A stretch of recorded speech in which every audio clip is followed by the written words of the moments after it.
विशाखापुर राज्य में हरिया नाम का एक आदमी अपनी पत्नी के साथ रहता था। उसे जो भी काम मिलता वह करता और जैसे तैसे अपना और अपनी पत्नी चंपा का पेट भरता। अपनी गरीबी से दोनों पति पत्नी बहुत ही दुखी थे। एक दिन उनके यहाँ एक संतान ने जन्म लिया। उन्होंने अपने पुत्र का नाम मोहन रखा। सुनो जी, पहले हम दो थे तो परिवार का गुजारा मुश्किल से हो पाता था। भगवान की दया से अब हम 3 हो गए हैं। इसीलिए मैंने एक बात सोची है। क्या सोचा है तुमने चंपा? मैं क्या बोलती हूँ कि आज से खेतों में मैं भी मजदूरी करने जाया करूँगी। चंपा की बात सुन हरिया दुखी हो उठा। चंपा, हमारी शादी को इतने साल हो चुके हैं और आज तक मैं तुम्हें सुख नहीं दे पाया। दुखी क्यों होते हो जी? सुख दुख तो जीवन में आते ही रहते हैं। और फिर हम एक गाड़ी के 2 पहिए की तरह हैं। दोनों को एक समान चलना चाहिए, तभी गृहस्थी की गाड़ी ढंग से चल पाती है। हाँ चंपा, कह तो तुम ठीक ही रही हो। ऐसे ही समय बीतता गया और अब मोहन बड़ा हो गया। एक दिन हरिया अपनी पत्नी से कहता है, चंपा, मैं क्या सोच रहा हूँ कि हम अपने बेटे को पढ़ने के लिए भेज देते हैं। जब हमारा बेटा वापस लौट कर आएगा तो वह नौकरी करेगा और हमारी गरीबी दूर हो जाएगी। हाँ, ठीक कह रहे हो जी तुम। हम अपने बेटे को पढ़ने के लिए भेज देते हैं, लेकिन उसके लिए तो बहुत सारा धन लगेगा। इतना सारा धन हम कहाँ से लाएंगे? उसका भी इंतजाम मैंने कर लिया है। मैं सोच रहा हूँ कि हम अपनी झोपड़ी को गिरवी रख देते हैं और उससे जो भी धन मिलेगा हम अपने बेटे को पढ़ने के लिए भेज देंगे। हाँ, ठीक कहा तुमने। फिर अगले दिन हरिया सेठ के पास जाता है और वहाँ पहुँचकर कहने लगा, राम राम धनीराम सेठ जी। कहो हरिया, कैसे आना हुआ? दरअसल सेठ जी, एक अर्ज लेकर आया हूँ। हाँ हाँ, कहो हरिया, क्या अर्ज है तुम्हारी? सेठ जी, मुझे थोड़ा कर्ज चाहिए था। कर्ज? किस लिए? मैं अपने बेटे को पढ़ाना चाहता हूँ सेठ जी, इसके लिए मुझे कर्ज चाहिए। अच्छा ठीक है, लेकिन तुम कर्ज लोगे किस पर? अरे मतलब गिरवी रखने के लिए तुम्हारे पास है ही क्या?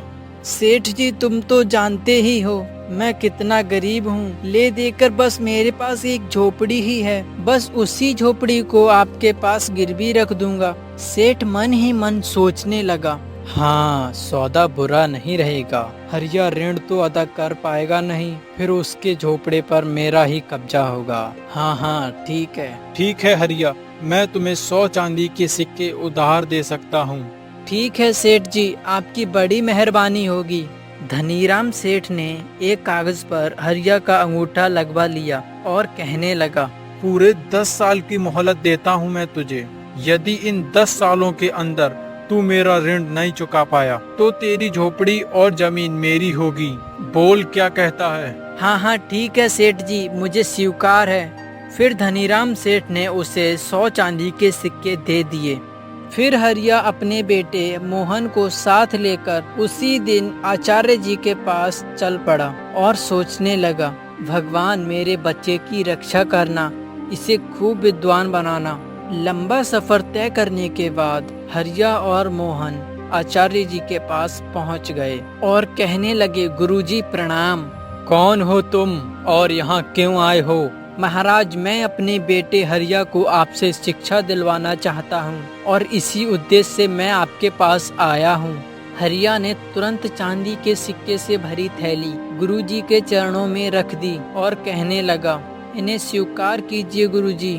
क्या है इस थैली में? इसमें 100 चांदी के सिक्के हैं गुरुजी। मैं जैसे तैसे इनका प्रबंध कर पाया हूँ, इससे अधिक और आपको नहीं दे पाऊंगा। मैं गरीब हूँ, मेरे बेटे को शिक्षा देने के लिए मना मत करना गुरुजी। बड़ा भोला आदमी लगता है, इसे निराश करना ठीक नहीं है। मैं तुम्हारे बेटे को अवश्य पढ़ाऊंगा। हरिया तुम्हारा पुत्र 10 वर्षों के लिए हमारे आश्रम में रहेगा, तभी इसकी शिक्षा पूर्ण हो पाएगी। ठीक है गुरुजी। हरिया अपने बेटे मोहन को आचार्य जी के गुरुकुल में छोड़ आया। हरिया और चंपा पहले की भांति अपना गुजारा करने लगे और ऐसे ही समय गुजरता गया। इधर मोहन आचार्य जी से शिक्षा पाने लगा। 10 साल कब बीत गए पता ही नहीं लगा। मोहन, आज तुम्हारी शिक्षा पूर्ण हुई। तुम हमारे शिष्य में सबसे मेधावी छात्र हो। इस पर हमें सदा गर्व रहेगा। गुरुदेव, सब आपकी कृपा का ही फल है, वरना मैं किस योग्य था। मोहन ने गुरुजी के चरण स्पर्श किए। अब जाओ, तुम्हारे माता पिता तुम्हारा इंतजार कर रहे होंगे। फिर मोहन अपने गांव की ओर चल दिया और लंबा सफर तय करके वह अपने गांव विशाखापुर में पहुंच गया। यह युवक कौन है? मोहन ने आगे बढ़कर हरिया के पैर छू लिए। अरे अरे, क्या कर रहे हो? कौन हो तुम? मैं मोहन, पिताजी, आपका बेटा। क्या तुम्हारी शिक्षा पूर्ण हो गई? हाँ पिताजी, मैं गुरुदेव की आज्ञा पाकर ही लौटा हूँ। अरे सुनती हो भाग्यवान, कहाँ हो? देखो कौन आया है। चंपा, शीघ्र आओ, देखो हमारा बेटा पढ़ाई पूरी करके लौट आया है। तुरंत ही चंपा बाहर आई और मोहन को देखकर बहुत खुश हुई। मोहन ने माँ के पैर छू लिए और चंपा की खुशी का अब तो कोई ठिकाना ना रहा। चंपा, अब हमें चिंता करने की कोई जरूरत नहीं है। हमारा बेटा अब नौकरी करेगा और हमारे बुरे दिन भी बीत जाएंगे। भगवान करे वो दिन शीघ्र आए।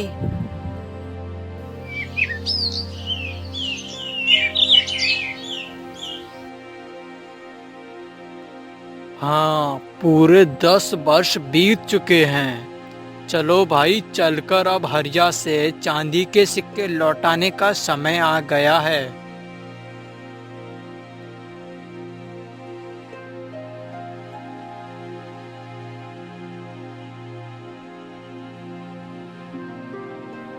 लगता है हरिया का लड़का पढ़ाई पूरी करके आ गया है।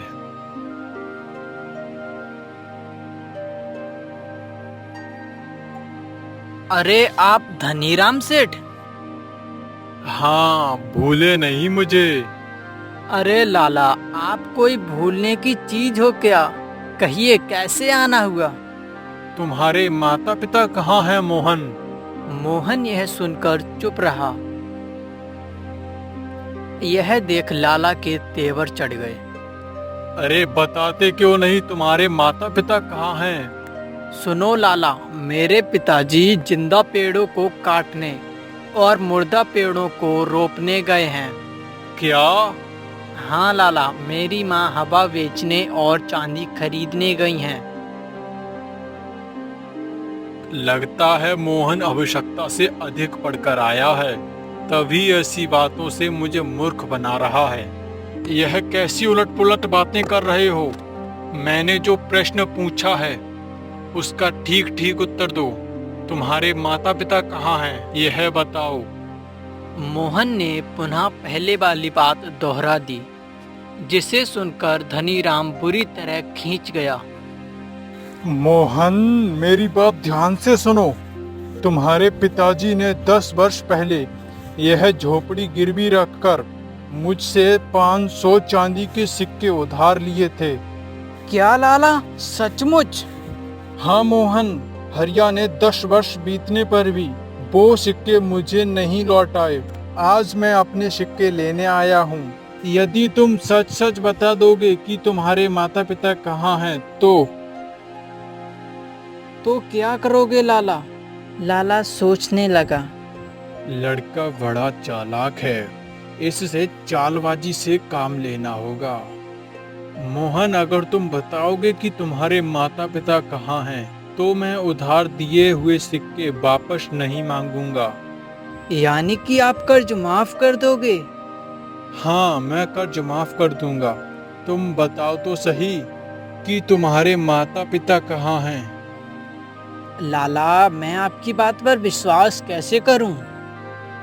अरे, मैं पृथ्वी और आकाश को साक्षी बना रहा हूँ कि यदि तुम मुझे यह बता दो कि तुम्हारे माता पिता कहाँ हैं, तो मैं उधार के सिक्के वापस नहीं मांगूंगा। लाला, यह पृथ्वी और आकाश बोल नहीं सकते, अतः इन्हें साक्षी नहीं बनाया जा सकता। तो फिर? यदि आप किसी जीवित प्राणी को साक्षी बनाओ तो मैं आपकी बात मान लूंगा।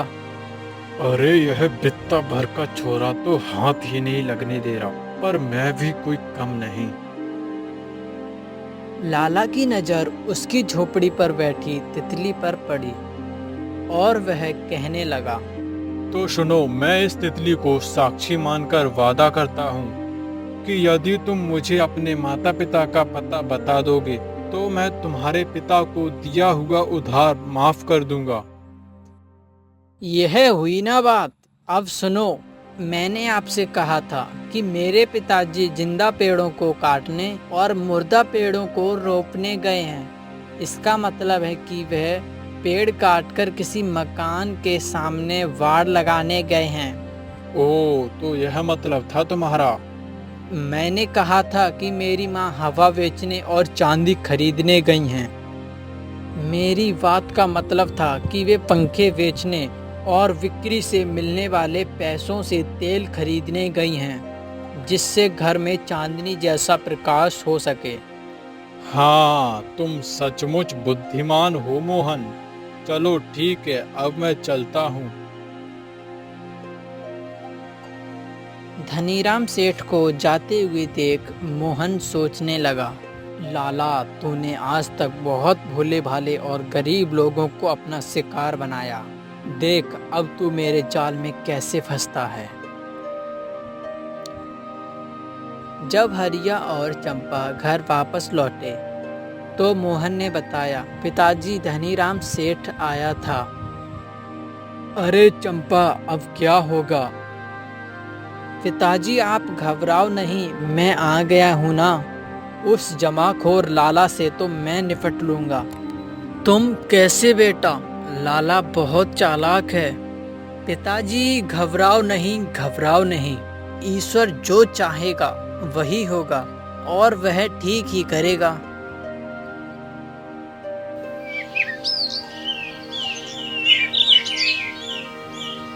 अगले दिन धनीराम सेठ फिर आ धमका और उस दिन भी मोहन ही घर पर था।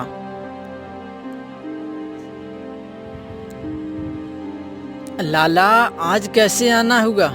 अरे अपना उधार मांगने आया हूँ। कहाँ है तुम्हारे माता पिता? तुम कौन से उधार की बात कर रहे हो लाला?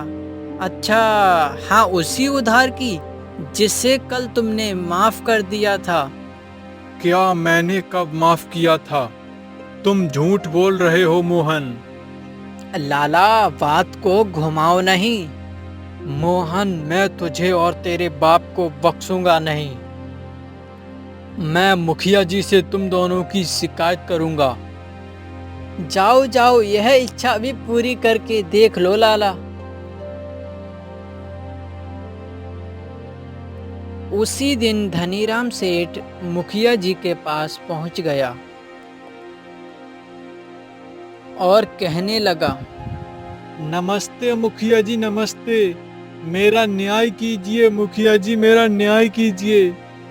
धनीराम सेठ, तुम्हें कौन परेशान कर सकता है भला?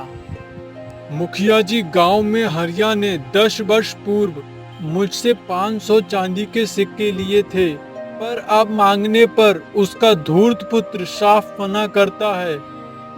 हरिया और मोहन को मुखिया जी के पास बुलाया गया और मुखिया जी कहने लगे, हरिया, यह क्या मामला है? क्षमा कीजिए मुखिया जी, पिताजी की ओर से मैं पैरवानी करूंगा। कहो, क्या कहना चाहते हो? यह सच है मुखिया जी कि 10 वर्ष पूर्व मेरे पिताजी ने धनीराम सेठ से कर्ज लिया था। तो फिर उसे लौटाते क्यों नहीं? वही तो बताने जा रहा हूँ राजन। कल धनीराम सेठ हमारे यहाँ पर आए थे, तब इन्होंने कर्ज माफ करने का मुझे वचन दिया था। फिर कर्ज लौटाने का प्रश्न ही कहाँ रह जाता। क्या अपनी बात सिद्ध करने हेतु तुम्हारे पास कोई प्रमाण है? तब मोहन ने विस्तार पूर्वक मुखिया जी को अपने और धनीराम सेठ के बीच में कल हुई बातचीत के विषय में बताया। तो एक तितली है तुम्हारी गवाह? हाँ मुखिया जी, धनीराम सेठ ने एक तितली को गवाह बनाकर उसके सामने उधार माफ करने की बात कही थी। देखो मोहन, यह कोई साधारण पंचायत नहीं है। यहाँ पर ऐसी उलट पुलट बातें स्वीकार नहीं की जाती। क्षमा करें मुखिया जी, मैं सच कह रहा हूँ। कल धनीराम सेठ ने अपनी नाक पर बैठी तितली को गवाह बनाकर उधार माफ करने का वचन दिया था। मुखिया जी, यह लड़का झूठ बोल रहा है। कल जब मैं इसके यहाँ गया था तब तितली मेरी नाक पर नहीं बल्कि इसकी झोपड़ी पर बैठी थी। झूठा कहीं का। यह सुनकर मुखिया जी मुस्कुरा उठे। अरे अरे, आवेश में आकर मैंने यह क्या कह दिया। जिस बात को मना कर रहा था उसे ही स्वीकार कर बैठा। धनीराम सेठ, आखिर तू मेरे शब्द जाल में फंस ही गया। धनीराम, तुम्हारी बात से यह सिद्ध होता है कि मोहन का कहना ठीक है। लाला, सच सच कहो कि तुमने हरिया को कितना कर्ज दिया था? मुखिया जी, भगवान झूठ ना बुलवाए, मैंने हरिया को 100 चांदी के सिक्के कर्ज दिए थे। परंतु तुम तो 500 चांदी के सिक्के की फरियाद लेकर आए थे। क्षमा करें मुखिया जी, वो मैं भूल से 100 की जगह 500 कह गया था। लाला, हम समझ गए कि तुमने वह सब भूल से नहीं अपितु जानबूझकर कहा था। हमारा आदेश है कि धनीराम, तुम्हें अपना वचन निभाते हुए मोहन के पिता का कर्ज माफ करना होगा। जी मुखिया जी। बेचारा धनीराम क्या ही करता। मोहन ने जाल ही ऐसा बिछाया कि फंसना ही था। देखो धनीराम, बहुत दिनों से तुम्हारे विरुद्ध हमें शिकायतें मिल रही थी, पर हम किसी ठोस अवसर की खोज में थे। आज वह अवसर हमें मिल गया। हम तुम्हें चेतावनी देते हैं कि तुम अपनी हरकतों से बाज आ जाओ और लोगों का खून चूसना बंद कर दो। हम यह नहीं कह रहे कि तुम अपना धंधा बंद कर दो। धंधा करो पर ईमानदारी से करो। और फिर धनीराम सेठ मुंह लटकाकर वहां से चला गया।